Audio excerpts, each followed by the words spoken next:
I want to show you 3 quick and easy steps for creating a 3D simple cubic unit cell for lattice structures. This will constitute step 1, creating the struts, step 2, creating the unit cell, and step 3, assembling the unit cells into any RVE type of your design. So let's sit back and relax as we get started with this modeling.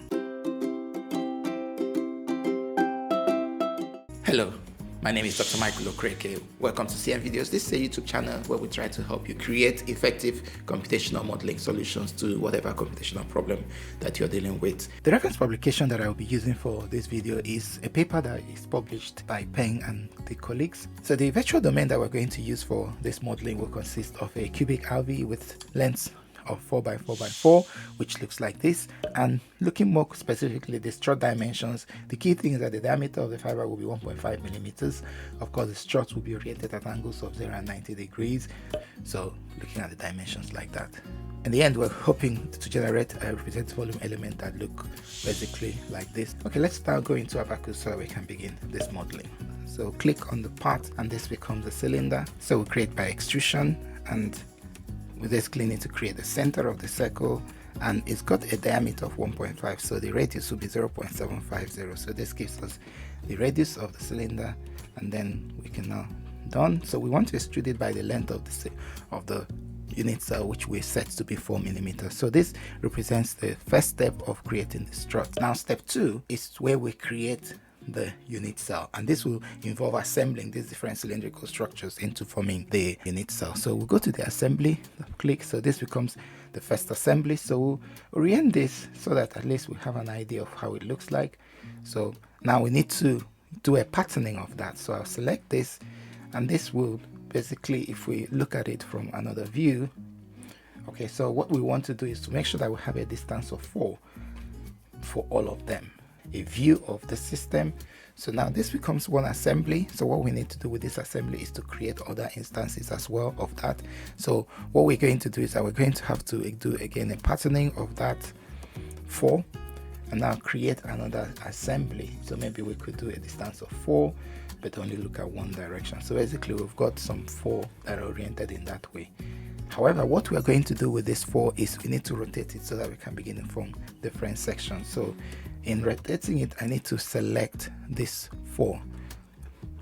So I need to select this 4. So these are the new ones that we've selected, but this time we need to rotate it about this x-axis and by 90 degrees. So this gives us now a vertical shaped arrangement. So, and then we need also to translate all this 4. Again, the same 4 that we talked about before. So we translate them such that this point becomes coincident with the point at the back, the point at the front here. Okay, so now we're beginning to build an assembly that represents the simple cubic cell. So we've got this arrangement. So what we need to do is to find another one that will go in this other direction. So if we want to pattern, what are the instances to pattern? So we select this 4. Okay, like we did before, we just want to create one part of it and make a separation of 4. Now, so we've got this 4. So what we want to do with the 4 is that we want to rotate them vertically. So we rotate again. The instances are the other 4. So 1, 2, 3, 4. So we've got those 4. And we want to rotate it this time around about the y-axis. So we rotate about the y-axis and 90 degrees.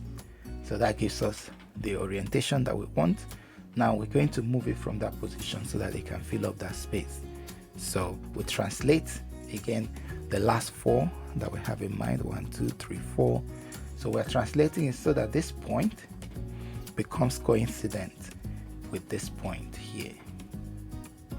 Okay, so now we have a simple cubic cell structure as we would expect, but what we do not have here is it need to be trimmed off and all that. So what we're going to then do simply here is to assemble it. So I'm going to call it my simple cubic lattice unit cell, and we'll probably remove all the intersections and accept everything the way it is here.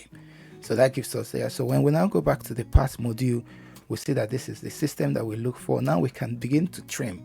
So by using this option, which is to create a strut cut. So I'll select that face and select this as a vertical face.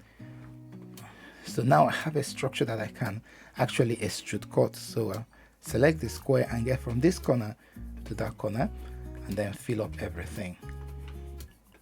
So this will allow me to extrude cut through the structure. So I'll extrude cut through. So we've got that region selected properly. So we'll do the same and try this other side so that we can extrude cut from this other angle as well. So we extrude from here to there and then get a bigger structure and then click done. So that will allow me again to extrude cut. So now I need to do it from the vertical side up, so again I can trim off everything on the edges. So now it's beginning to look like a simple cubic lattice cell structure. And then we extrude cut down. So now we have our final structure. So this is the unit cell of the simple cubic lattice structure. So you could see the cylindrical shape on those ends, but in the end, this basic structure is the unit cell of that. Now the third step, step 3, will involve us assembling this into any kind of unit cell, representative unit cell of our interest. So how do we do that? So what we're going to do is that we're going to go to the assembly module in the instances as well. So when we are in the instances, so switch to the assembly module. So we've got that. So we now need to assemble it however we want. So if we click on this button of patterning, so we select that, now we can decide to pattern. So let's probably start with a simple case of maybe 3 by 3. So 3 by 3. So that becomes a patterning of our system. So we're happy with that. Everything is all assembled together nicely in the structure. So what we're then going to do is that we need to also create a 3 by 3 on the other faces. So I'm going to create a pattern of everything here. Okay, now clearly I don't want it to keep building up in this form, so I'm going to take off one of them. This one is in the wrong direction, so I'm going to have to pattern it to a distance of 4 first, but then I need to change the angle of orientation so that it will be aligned up in the z-axis. So I'll just hover around the z-axis until it gets highlighted, and I'll click on that, then get back to the full window so you can see, okay, now it's arranged. We just need one more, so we've got 3.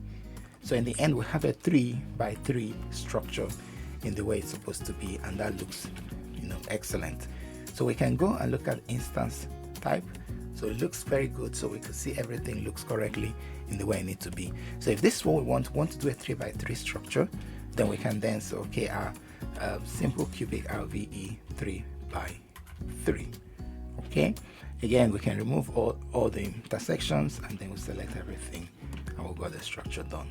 So this gives us a really nice representative volume element where the unit cell individually is basically a simple cubic cell. So what if we decide, okay, we want to do something more structural, something much bigger than this? So again, we can start off with exactly now we've got a 3 by 3 system. So we can say, okay, I'm going to pattern as well. So we select the system as what we want to pattern, and then see, okay, how is it going to work out? So maybe 9 by 9. So this was 3 by 3. So can we do by 9 by 9? So what we have here is 3 on this face, another 3 on this face. So maybe we could do that. So we've got 3 here. So this looks all right. So what I'm going to do is I'm going to do it only on one side. So I've got 3 by 3 on this face, and the distances apart, I want it to be, okay, 12, because already it was 12. So we'll leave it this way. Okay, so that's one unit. Now we need to partition it to the other unit as well. So we'll pattern the same assembly as well. 1, 2, 3. So we want one more. So that gives us that angle. So we've got this looking correct. And then maybe we need to then create the other pattern on the other faces. So again, we select all that. And then, so we clearly don't want a big system like this. So we just work with this, but I'm going to switch the angle of orientation of the system back onto the z-axis. So once we find the z-axis here, so select the z-axis. So the z-axis looks all right. So clearly in this axis, it should be 12. Okay, so 12 is fine, and then we'll build another one. So that gives us that. So now we have a substantially bigger structure, 9 by 9 by 9. So that's the overall unit cell, and then we can then merge it. So I'm going to call it full cubic RVE 9 by 9, and we select everything. So that's our complete structure for the simple unit cell. So that's how you build a simple cubic lattice cell structure, beginning from the unit cell level to the 3 by 3, or in this case a 9 by 9, and whatever level you want to work at. We've got all this presented in this way. If you're interested in learning a little bit more about how to actually model these things, there's a video that is here that can help you. Or if you're also interested in learning generally about other lattice composites, this playlist would be helpful in doing that. Thank you, and see you in the next video. Bye bye.